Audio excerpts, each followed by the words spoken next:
Olá. Hoje a gente vai abrir a caixa de ferramentas de um advogado para lidar com umas situações bem complicadas no meio de um processo. Sabe quando o roteiro original da história simplesmente desanda? Acontece o tempo todo. Exato. Então vamos explorar o que acontece quando um invasor, digamos assim, aparece e quer o prêmio da disputa só para ele. Ou quando uma das partes simplesmente some para sempre. E também quando uma dívida precisa ser cobrada para ontem, mas a prova não é tipo um documento de cartório. A nossa missão aqui é descomplicar essas ferramentas que o direito processual civil criou: a oposição, a habilitação e a ação munitória. É uma ótima forma de colocar, viu? Porque um processo judicial, ele nunca é uma linha reta, né?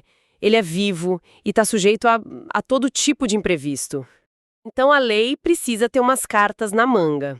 E esses procedimentos que a gente vai discutir hoje são exatamente isso. São soluções, assim, bem específicas para problemas específicos. Se não fossem tratados do jeito certo, poderiam travar a justiça ou criar uma confusão enorme. São os procedimentos especiais que colocam a casa em ordem. Exato, colocam ordem no caos. Perfeito. Então vamos começar com o primeiro cenário, o do invasor. Imagina que duas pessoas, vamos chamar de A e B, estão brigando na justiça pela propriedade de uma casa. Certo. O processo está lá, rolando testemunha, documento, e de repente, do nada, uma terceira pessoa, C, aparece. E basicamente chuta a porta da sala de audiência e diz: parem tudo. Essa casa não é de A nem de B, é minha. Haha. E agora? O que acontece? O juiz manda o C esperar a vez dele, ou a chegada dele muda o jogo inteiro? Muda absolutamente tudo. Esse chute na porta, ele tem um nome jurídico. É a ação de oposição. Oposição. E é exatamente o que o nome sugere. O terceiro, o nosso personagem C, ele não entra como um coadjuvante. Ele entra como protagonista de uma nova ação, que nasce ali, dentro da ação que já existia. Ah, então ele não está torcendo para o lado A ou B. De jeito nenhum. Ele está dizendo que os dois estão errados e que o direito é dele. Ele quer o objeto da briga só para si. Entendi. Então ele não escolhe um lado, ele cria o próprio lado e desafia os dois jogadores originais. Na prática, o C, ele processa o A e o B ao mesmo tempo. Exatamente. O C, que a gente chama de oponente, ele processa A e B, que agora são os opostos, e a lei exige que os dois, autor e réu originais, estejam juntos ali no polo passivo dessa nova ação. Ok. Mas aqui vem o ponto que as fontes destacam como o mais crucial de todos. É a chamada prejudicialidade. Ok, vamos desempacotar isso. Isso quer dizer que a briga original entre A e B fica completamente congelada até o juiz decidir se a casa é do C. Exato. Fica em stand-by. Pensa como se fosse uma corrida. O A e o B estão lá disputando o primeiro lugar e o C aparece dizendo que a corrida inteira é inválida porque a pista pertence a ele. Dou analogia. Não dá pra continuar a corrida sem resolver de quem é a pista, né? Claro. Se o juiz no final der razão pro oponente, pro C, a ação original entre A e B, ela perde o sentido. Acaba ali. Acaba ali. Ela vai ser julgada improcedente. Porque, ora, não tem como o juiz dar para A ou para B algo que ele acabou de dizer que pertence a C. É um checkmate na disputa original. Um checkmate, exato. Uau. Então é uma jogada de altíssimo impacto. E as fontes também mencionam um detalhe processual que parece criar uma situação bem delicada para os advogados, né? Sim, e isso gera muita discussão na prática. Quando a oposição é aceita, a citação para o A e para o B se defenderem, ela é feita diretamente na pessoa dos advogados deles. Como assim? O oficial de justiça vai no escritório do advogado? Exato. Não vai na casa do cliente. Isso cria uma obrigação imediata para o advogado de comunicar ao cliente sobre essa nova ação. Só que o problema é que o contrato de honorários que ele fechou geralmente cobre a defesa contra a parte original, não contra esse terceiro que surgiu do nada. Nossa, que saia justa. Quer dizer que o advogado é obrigado a receber o problema, mas não necessariamente ele vai ser pago para resolver. Ele pode só avisar o cliente e dizer, olha, agora é com você. Em teoria, sim, é obrigação legal dele a comunicar. A partir daí, o cliente decide se vai contratar o mesmo advogado com um novo contrato ou procurar outro só para cuidar da defesa na oposição. É um ponto de tensão, sabe? Porque o cliente muitas vezes não entende essa distinção. Imagino. Certo. Agora, essa história de um terceiro surgindo no processo me lembra muito outro termo famoso, os embargos de terceiro. Ah, sim. Nos dois casos, alguém de fora entra para proteger algo que é seu. Onde está a pegadinha? O que eu não estou vendo aqui? Essa é a confusão clássica, mas a diferença é, assim, a alma do negócio. É uma questão de objetivo.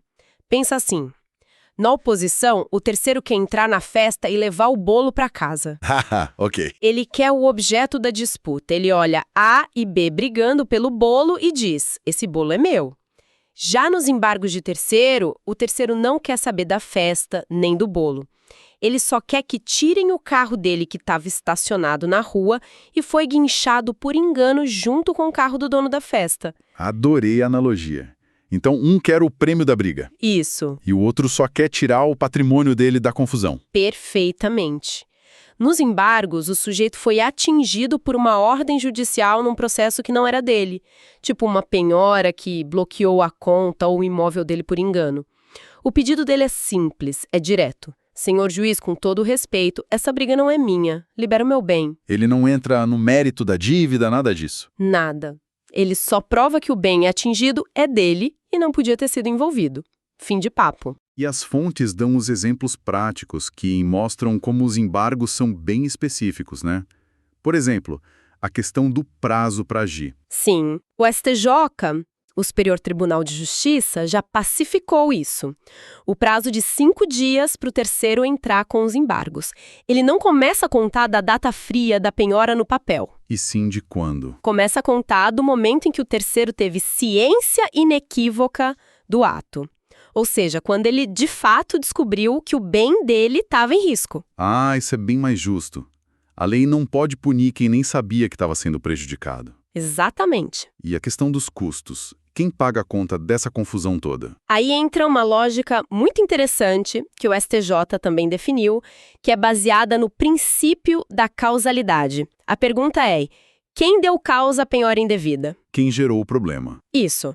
Se, por exemplo, o terceiro comprou o imóvel, mas não transferiu o registro no cartório. Deixou para depois. Deixou para depois. Aí o antigo dono foi executado. A penhora recaiu sobre o imóvel por culpa de quem? Da omissão do próprio comprador. Nesse caso, mesmo ele ganhando os embargos para liberar o bem, ele pode ter que arcar com as custas do processo que ele mesmo iniciou. Espera aí, isso não soa um pouco cruel? A pessoa já teve o bem bloqueado por engano e ainda pode ter que pagar a conta só porque demorou para atualizar um registro? Pode parecer, mas a lógica do tribunal é que a desorganização dele gerou todo o trabalho para o judiciário e para outra parte. Ele deu causa à confusão. Ele deu causa. Agora, o contrário também é verdade, tá? Se o credor, mesmo sabendo que o imóvel já tinha sido vendido, insistiu teimosamente na penhora, E a culpa é dele. aí ele é quem vai pagar tudo, por ter resistido a uma pretensão que era legítima. É uma balança de responsabilidade, sabe? Entendi a lógica. E para fechar essa comparação, não dá para misturar as estações. Não se pode pedir indenização por dano moral dentro dos embargos, certo? Exatamente. O STJ botou um ponto final nisso aí. Os juízes basicamente disseram: pessoal, vamos manter o foco. Embargos de terceiro servem para uma coisa só: desfazer o bloqueio do bem. É um procedimento de urgência, para ser rápido. Se quiser indenização, Entra com outra ação, separada. Misturar tudo criaria o que eles chamam de tumulto processual. faz todo sentido. Senão vira uma árvore de Natal, né? Onde todo mundo vai pendurando um pedido diferente e o processo principal nunca acaba. Exato. Ok, então a oposição é sobre um jogador a mais em campo. Mas e quando acontece o oposto? Quando um jogador-chave simplesmente sai do jogo para sempre?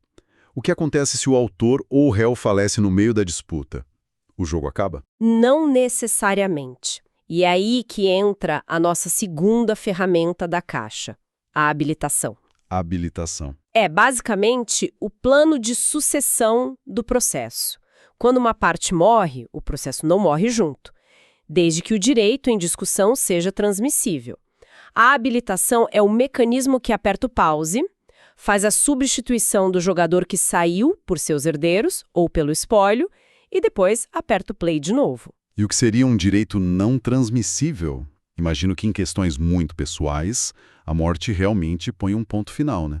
Tipo, uma ação de divórcio não vira herança, vira... De jeito nenhum. Esse é o ponto-chave. Direitos personalíssimos que estão ligados à identidade, à existência da pessoa, morrem com ela. Divórcio, investigação de paternidade, pedido de alimentos, tudo isso se extingue com a morte. Não faria sentido os herdeiros continuarem um processo para divorciar o falecido. Claro. Mas se a briga é por um imóvel, por uma dívida, pela rescisão de um contrato, ou seja, questões patrimoniais, aí o interesse econômico sobrevive e é transmitido aos herdeiros. E aí o processo tem que continuar. Deve continuar. E como funciona esse pause e play? É um procedimento complicado? Na verdade, é bem direito. Assim que a morte é notificada no processo, o juiz determina a suspensão de tudo. Para tudo. Para tudo. A partir daí, tanto os herdeiros podem tomar iniciativa de pedir para entrar, quanto a parte contrária pode pedir que eles sejam chamados. O juiz da própria causa principal analisa os documentos, tipo certidão de óbito, documentos dos herdeiros, e uma vez que esteja claro quem são os sucessores, ele dá uma decisão habilitando eles. Aí o nome da parte falecida é trocado e o processo segue de onde parou. Ok, ficou claro. Falamos de caos com a chegada de gente nova, com a saída de gente, mas e o caos do dia a dia, das cobranças, aquele me paga, que pode virar uma novela de anos na justiça? Para fechar, vamos falar de um atalho. Existe um caminho mais rápido para quem tem uma prova boa de uma dívida, mas não um documento super formal? Sim, e esse atalho é uma das ferramentas mais inteligentes e úteis do processo civil, a ação monitória. Ela foi desenhada exatamente para essa situação que você descreveu. O credor tem uma prova escrita, mas essa prova não tem a força de um título executivo. Que seria um cheque e uma nota promissória. Isso, que permitiria uma execução direto. E o que o direito hoje considera prova escrita? Um print de conversa de WhatsApp com a pessoa dizendo, ok, te pago amanhã, já pode ser o suficiente? Um e-mail, com certeza. O conceito evoluiu muito, sabe? As fontes que a gente analisou mostram que os tribunais aceitam uma gama enorme de documentos. E-mails, conversas de WhatsApp, orçamentos assinados, pedidos de compra, até caderno de anotações de comerciante. Sério? Sim. O critério do juiz é: essa prova, por si só, já me convence de que a existência da dívida é muito provável. Se a resposta for sim, o caminho da monitória está aberto. E como funciona esse caminho na prática? O que o torna tão mais rápido? A genialidade está na inversão da lógica. Num processo comum de cobrança, o credor tem que provar tudo do zero. Certo. Na monitória, ele apresenta essa prova escrita forte. Se o juiz se convence, ele não marca uma audiência, ele expede direto um mandado de pagamento. Uma ordem direta? Uma ordem direta, dando ao devedor 15 dias para pagar a dívida, mais 5% de honorários. A partir daí, a bola está com o devedor. Ele tem 5 opções bem claras. 5? Parece bastante. Vamos passar por elas? Qual a primeira e mais óbvia? A primeira é pagar. Ele quita a dívida no prazo, o processo acaba ali. E tem um incentivo, viu? Qual? Se ele pagar dentro dos 15 dias, ele fica isento das custas processuais. É a solução mais rápida e barata para quem sabe que deve. Ok. E se ele simplesmente ignorar o mandado? Essa é a segunda opção, a inércia, e é a pior de todas para o devedor. Se ele não faz nada, o mandado de pagamento se converte automaticamente num título executivo judicial, com força de sentença. Nossa. É como se ele tivesse perdido um processo inteiro sem nem ter discutido. O credor já pode, no dia seguinte, pedir penhora de contas, carros e imóveis. É basicamente assinar a confissão pelo silêncio. Brutal. E a terceira opção, se ele quiser brigar. Ele pode apresentar uma defesa, que na monitória se chama embargos monitórios. Embargos? Ao fazer isso, ele transforma aquele procedimento rápido num processo comum. Aí sim a gente vai ter audiência, mais provas, testemunhas, a discussão se aprofunda. Mas o ônus agora é dele de provar por que aquela dívida não existe ou não é devida. Entendi. E as outras duas opções que faltam? A quarta é uma opção híbrida, bem estratégica.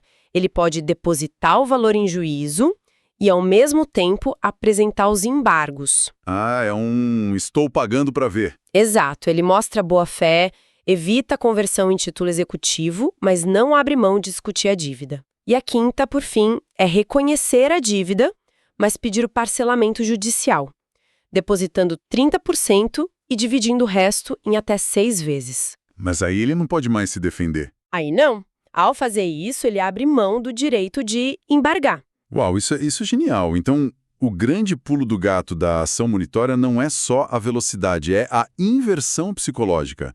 Ela coloca o devedor na parede. Exato. O silêncio dele vira uma confissão. Isso é uma arma poderosíssima para o credor que se organizou e tem uma prova mínima do direito dele. A pressão muda completamente de lado. Exatamente, essa é a sacada. Ela parte da premissa de que a prova apresentada já é muito forte. Então a lei confia nessa evidência inicial e cria esse caminho mais rápido. Cabe ao devedor, se ele tiver uma boa razão, desviar desse trilho rápido para a discussão mais longa do processo comum. Fantástico. Resumindo o nosso papo de hoje, fica claro que a oposição, a habilitação e a ação monitória são muito mais do que detalhes técnicos, né? Com certeza. São, como a gente disse no início, ferramentas precisas na caixa do sistema jurídico para restaurar a ordem no meio do caos de um processo. Seja pela chegada de um novo disputante, pela interrupção com a morte de uma parte, ou pela necessidade de dar eficiência à cobrança de dívidas. Perfeito.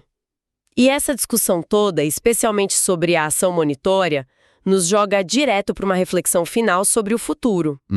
A gente viu como o conceito de prova escrita já se expandiu enormemente para abraçar o mundo digital. A provocação que fica é: para onde vamos agora? Com a digitalização total das nossas vidas, com negócios sendo fechados por áudios de 1 minuto, por reações em redes sociais ou até por contratos inteligentes em blockchain. O que vem pela frente? Exato. Qual será o próximo passo na evolução desses conceitos? O que o direito do futuro vai considerar prova evidente o suficiente para justificar um atalho processual? Essa fronteira entre a formalidade e a realidade prática, ela está sendo redesenhada todos os dias.